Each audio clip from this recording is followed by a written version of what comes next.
جی ناظرین welcome back. ناظرین programme میں بریک سے پہلے بات ہو رہی تھی 27ویں آئینی ترمیم کے حوالے سے کہ اس کے کیا مندرجات ہو سکتے ہیں، اس کی کیا ضرورت ہو سکتی ہے اور کیا آسانی سے حکومت اس کو پاس کرا پائے گی۔ اسی حوالے سے مزید تفصیلی بات کرتے ہیں۔ مجھے بریک کے بعد جوائن کیا ہے احمد بلال محبوب صاحب نے، آپ سربراہ ہیں پلڈاٹ کے۔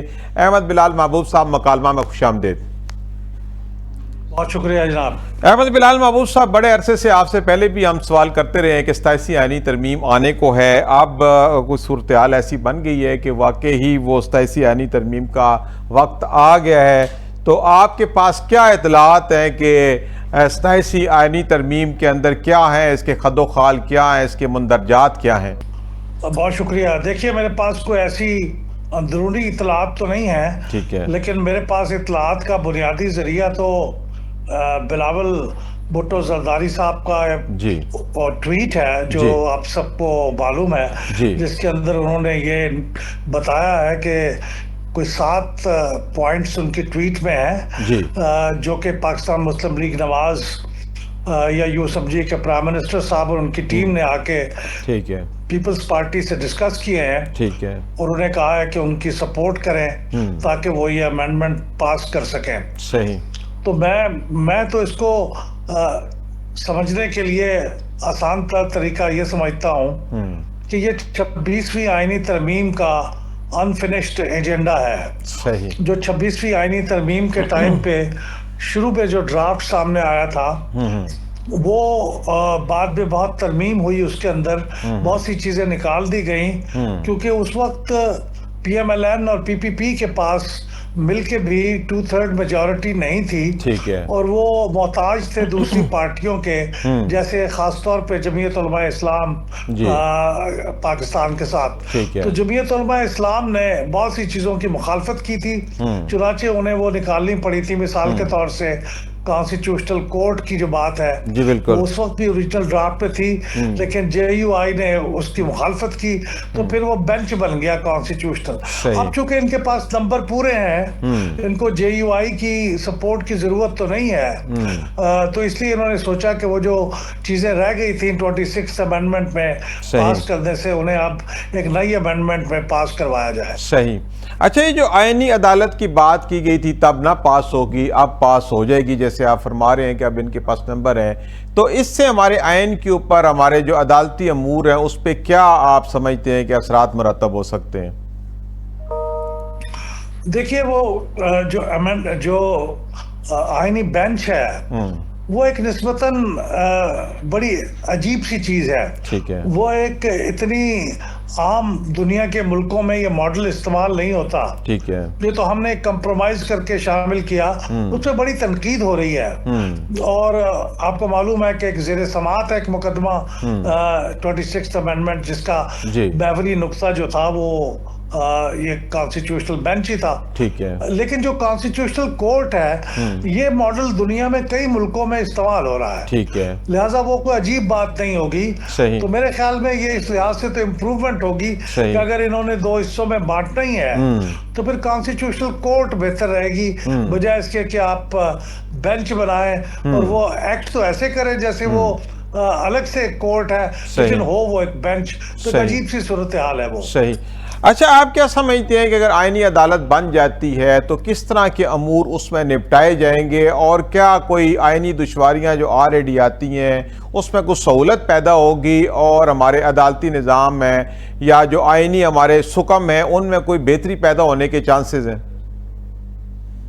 دیکھیے وہ تو وہی کام کرے گی، وہ عدالت جو اس وقت یہ آئینی بینچ کر رہا ہے، ٹھیک ہے، یعنی اس کا دائرہ اختیار اور دائرہ کار وہی ہوگا جو اس وقت آئینی بینچ کا ہے۔ صحیح، مقصد اس کا بنیادی طور پہ یہ تھا کہ آئینی امور بہت سا ٹائم لے جاتے ہیں، ٹھیک ہے، وہ تھوڑے سے مقدمے ہوتے ہیں لیکن وہ بہت لمبے چلتے ہیں، صحیح، تو اس کی وجہ سے سپریم کورٹ باقی جو اہم مقدمات ہوتے ہیں جو شہریوں کے حقوق سے متعلق ہوتے ہیں، جو ان کے کوئی جائیداد کے مقدمات ہیں، کوئی بزنس کے معاملات ہیں، جی بالکل، کوئی صوبوں، تو وہ پھر بہت پیچھے رہ جاتے ہیں۔ ٹھیک ہے، تو اس کے ذریعے سے پھر یہ ہوگا کہ شاید زیادہ ایفیشنسی پیدا ہو جائے گی، میرے خیال میں مقدمات تیزی سے نمٹنے لگیں گے، یہ ایک فائدہ ہونے کی امید ہے۔ ٹھیک ہے۔ اچھا یہ ایگزیکٹو مجسٹریٹس کی جو بات کی گئی ہے آپ کیا سمجھتے ہیں کہ یہ کیا ہے اور اس سے کیا فوائد حاصل ہو سکتے ہیں؟ دیکھیے یہ تو ایک اصولی بات طے ہو گئی تھی کہ اب جو ایگزیکٹو ہے اور جو جوڈیشری ہے ان کو درمیان میں ایک لائن کھینچ دینی چاہیے، ان کو آپس میں مرج نہیں کرنا چاہیے. لیکن حکومت یہ کہتی ہے کہ انہیں یہ بہت سے معاملات میں مہنگائی کو کنٹرول کرنے کے معاملے میں، مائنر کوئی کرائمز کو کنٹرول کرنے کے لیے یہ ایگزیکٹو میجسٹریٹس چاہیے. حکومت کے فائدے کے لیے ہے، ان کی آسانی کے لیے ہے، کیونکہ ان کے کنٹرول میں ہو گئے یہ ایگزیکٹو میجسٹریٹس. اس کے مقابلے میں جو دوسرے میجسٹریٹ جو ٹوٹلی جوڈیشری سے تعلق رکھتے ہیں وہ ظاہر ہے ان کے اوپر ان کا انفلوئنس اس طرح سے نہیں ہو سکتا. تو یہ غالباً آسانی پیدا ہوگی اپنے لیے کر رہی ہے. صحیح. اچھا اس میں علاوہ جو اس میں بات کی گئی ہے NFC ایوارڈ کے حوالے سے، تو اس میں بھی کوئی تبدیلی ضروری ہے؟ جو صوبوں کے حصوں میں تبدیلی کی بات کی جا رہی ہے تو آپ کیا سمجھتے ہیں کہ ضروری ہے یہ؟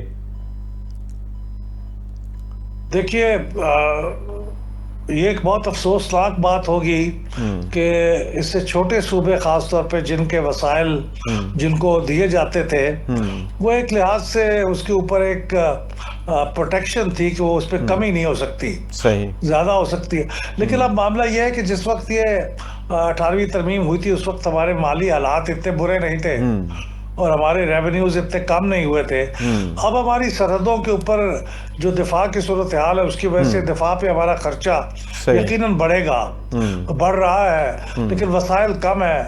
تو غالباً انہوں نے اسی چیز نے کمپیل کیا ہے انہیں کہ آپ یہ اس معاملے کو نیشنل فائنانس کمیشن پہ چھوڑ دیا جائے.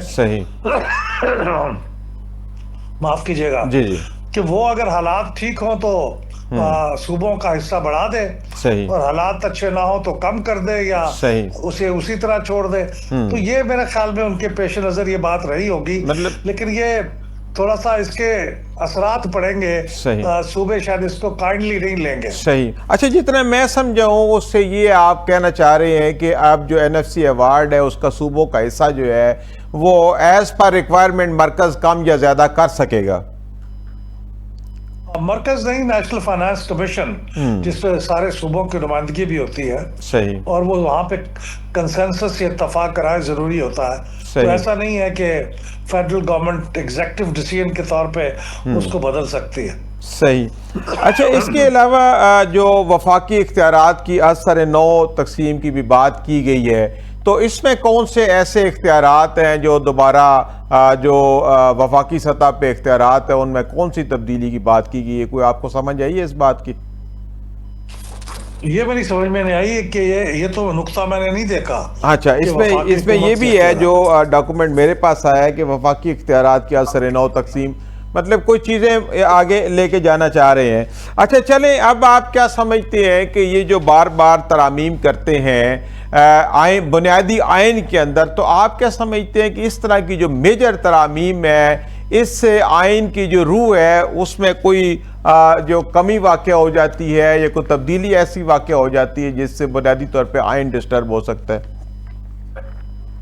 دیکھیے اگر تو یہ آئینی ترمیم یا کوئی بھی ترمیم آئین میں اتفاق رائے سے ہو، وسیل بنیاد کنسلٹیشن سے ہو، تو پھر تو کوئی آئین کی روح مجروح نہیں ہوتی. ٹھیک ہے. کیونکہ آئین کی روح کے مجروح ہونے کا معاملہ تو پھر سپریم کورٹ بھی اس کو جوڈیشل ریویو کے تحت دیکھ سکتی ہے. صحیح. لیکن اگر یہ اس کو ذرا اجلت میں کریں گے، جلدی کریں گے اور کوئی اتفاق رائے پیدا کرنے کی کوئی کوشش نہیں ہوگی تو پھر اس سے آئین کی روح بھی مجروح ہوگی اور جمہوریت کی روح بھی مجروح ہوگی. صحیح. اچھا آپ کے نالج میں ہے کہ کوئی 18ویں ترمیم کے اندر بھی اس 27 آئینی ترمیم میں کوئی ترمیم کی بات کی گئی ہے جس سے 18ویں ترمیم کے اندر پھر دوبارہ کوئی ترامیم کی جائیں؟ لیکن یہ دو باتیں تو اس کے اندر موجود ہے نا. یہ نیشنل فائنانس کمیشن ایوارڈ کا جو معاملہ ہے یہ تو 18th امینڈمنٹ میں ہوا تھا، تو اس کو اگر آپ تبدیل کریں گے تو 18th امینڈمنٹ کو ہی تبدیل کریں گے. پھر یہ ہے کہ آپ تعلیم اور پاپولیشن پلاننگ کو آپ صوبوں کے دسترس سے نکال کے وفاق کے زیر انتظام لانا چاہتے ہیں. ٹھیک ہے. تو ظاہر ہے کہ وہ بھی وہ بھی ایک ترمیم ہے، وہ بھی ایک تبدیلی ہوگی۔ اچھا یہ آپ کیا سمجھتے ہیں کہ تعلیم کو واپس لانا کیوں ضروری ہے؟ کیا صوبوں کے پاس یہ ٹھیک چل نہیں رہا، یا اس کا یونیفارم ہونا ضروری ہے کہ اس کو مرکز کے پاس لایا جائے، یا کوئی اس کے اندر وہ جو مالی وسائل کا معاملہ ہے؟ اس میں میرے خیال بنیادی معاملہ تو یونیفارمٹی کا ہے، اور جب یہ 18ویں ترمیم پاس ہو رہی تھی تو اس وقت بھی چند لوگوں نے اس کے اوپر اختلافی نوٹ لکھے تھے۔ ٹھیک ہے، مثلا اسم ظفر صاحب نے اس بارے میں اختلافی نوٹ لکھا تھا، صحیح، اور غالباً احسن اقبال صاحب نے بھی لکھا تھا۔ ٹھیک ہے، تو اس وقت بھی یہ احساس تھا کہ یہ ایجوکیشن کا معاملہ یونیفارمٹی رکھنے کے لیے کہ وفاق کے زیر انتظام ہی ہونا چاہیے۔ صحیح۔ اچھا صحت کا بھی جو معاملہ ہے آپ کیا سمجھتے ہیں؟ اس میں بھی چونکہ انٹرنیشنل فنڈنگ ہوتی ہے کافی زیادہ، یو این کے کافی ادارے اور دوسرے ادارے اس میں فنڈنگ کرتے ہیں، تو آپ کیا سمجھتے ہیں کہ اگر صحت کا بھی جو محکمہ ہے اگر مرکز کو دیا جائے تو بہتر طبی خدمات جو ہیں وہ فراہم کی جا سکتی ہیں؟ نہیں، میں نہیں سمجھتا، میرے خیال میں وہ صوبوں کے زیر انتظام ہی رہنا چاہیے، اور اگر کہیں فنڈنگ کے معاملات ہیں تو وہ اس پہ کچھ تھوڑا سا کوآرڈینیشن کے لیے وفاق کے سپرد کیا جا سکتا ہے، لیکن یہ اور تعلیم کا بھی معاملہ یہی ہے، صحیح، کہ یونیفارمٹی والی بات تو مرکز کے پاس رہے، لیکن اوورآل امپلیمنٹیشن کا معاملہ جو ہے وہ صوبوں کے پاس ہی بہتر رہے گا۔ صحیح۔ تو پاپولیشن کی کیا اہمیت ہے کہ اس کو یہ مرکز میں لے جانا چاہتے ہیں؟ اس کے پیچھے کیا مقاصد ہو سکتے ہیں، آپ کیا سمجھ سکیں؟ یہ میری بھی سمجھ میں نہیں آیا، اور میں بھی سمجھنا چاہوں گا جب وہ تفصیلات آئیں گی، کیونکہ میرا نہیں خیال کہ اس میں کوئی ایسی مصلحت ہے جس کی وجہ سے مرکز کو اسی اپنے انتظام میں لینا ضروری ہے۔ کیونکہ یہاں پنجاب میں اگر دیکھا جائے تو انہوں نے جو صحت ہے اور پاپولیشن کو مرج کر کے ایک محکمہ بنا دیا گیا ہے، اور ایک ہی طرح کی طبی خدمات ہوتی ہیں، تو میں اس لیے آپ سے پوچھنا چاہ رہا تھا کہ اس کو مرکز میں دوبارہ واپس لے جا رہے ہیں، اس میں شاید کوئی فنڈنگ کا معاملہ ہے، آپ کیا سمجھتے ہیں؟ کوئی فنڈنگ باہر سے آ رہی ہے پاپولیشن کے حوالے سے جس کی وجہ سے یہ کیا جا رہا ہے؟ اگر آ بھی رہی ہو فنڈنگ تو اس کا یہ مطلب تو نہیں ہے کہ آپ وہ ہر چیز جس کے لیے فنڈنگ آ رہی ہے وہ مرکز کے زیر اہتمام لے جائیں، تو میری سمجھ میں نہیں آیا کہ جب کوئی تفصیل آئے گی تو پھر پتہ چلے گا۔ صحیح۔ اچھا احمد بلال محبوب صاحب، دوبارہ تھوڑا سا واپس آتے ہیں NFC ایوارڈ کی طرف۔ اگر یہ اس طرح کا کوئی قانون پاس ہو جاتا ہے جس سے صوبوں کے جو اختیارات ہیں یا ان کے مالی وسائل ان میں کمی واقع ہوتی ہے، تو اس میں پھر جو ایک نیشنل ہارمنی ہے کیا وہ متاثر ہو سکتی ہے یا اس پہ فرق نہیں پڑے گا؟ میں پھر یہی کہوں گا کہ یہ کیوں کرنا ضروری ہے، یہ جو لوگ متاثر ہوتے ہیں ان کے ساتھ مکالمہ کرنا اور ان کو اچھی طریقے سے سمجھانا، ان کو اعتماد میں لینا اور ان کے ساتھ ڈائلاگ کرنا، یہ بہت ضروری ہے۔ صحیح۔ اگر وہ ہوگا تو، اور وہ جلدی نہ کریں اس میں، اگر ہوگا تو پھر شاید کوئی نقصان نہیں پہنچے گا، لیکن اگر نہیں کریں گے تو پھر ظاہر ہے کہ کوئی بھی تبدیلی آپ یونیلیٹرلی کریں گے تو نقصان ہوگا۔ صحیح ہے۔ اچھا ابھی آپ کیا سمجھتے ہیں کہ یہ جو ترمیم متوقع 27ویں، اس میں حکومت کے پاس نمبر پورے ہیں اور یہ پورے جو ہے گفت و شنید کے بعد سب کو آن بورڈ لے کے کر لیں گے کہ آنن فانن راتوں رات جیسے 26ویں آئینی ترمیم ہوئی تھی ایسے یہ بھی ہو جانی ہے؟ اس کا بڑا انحصار تو پاکستان پیپلز پارٹی کی پوزیشن پہ ہوگا۔ ٹھیک ہے۔ دیکھیے انہوں نے بہت ایک جمہوری فیصلہ کیا ہے کہ وہ اپنی سینٹرل ایگزیکٹو کمیٹی کا اجلاس بلایا ہے، وہاں وہ ڈسکس کریں گے، پھر اس کے مطابق وہ حکومت کو جواب دیں گے۔ میرے خیال ہر پارٹی کو ایسے ہی کرنا چاہیے۔ صحیح۔ تو اگر وہ اس پہ ایگری کرتے ہیں تو پھر یہ بات آگے بڑھے گی، اگر وہ ایگری نہیں کرتے تو پھر بات آگے نہیں بڑھے گی۔ صحیح جی، بہت شکریہ احمد بلال محبوب صاحب، آپ نے وقت نکالا اور پروگرام میں شامل ہوئے۔ ناظرین ہم بات کر رہے تھے متوقع 27ویں آئینی ترمیم کے حوالے سے، تو احمد بلال محبوب صاحب کا کہنا ہے کہ کوئی بھی ترمیم ہو تو اس ترمیم کے لیے ضروری ہے کہ اتفاق رائے ہو، اور اتفاق رائے سے ہی اس معاملے کو آگے بڑھایا جائے، چونکہ اگر اتفاق رائے نہ ہو تو پھر اس سے مسائل پیدا ہو سکتے ہیں، خاص طور پہ NFC ایوارڈ اور دوسرے جو محکمے ہیں جو صوبائی سطح سے لے کے مرکز کی طرف آ رہے ہیں، تو اسی حوالے سے بڑی ہم نے تفصیلی بات چیت کی۔ ناظرین اسی کے ساتھ پروگرام کا وقت اپنے اختتام کو پہنچتا ہے۔ اپنے میزبان سعید علوی کی اجازت دیجیے، اللہ حافظ۔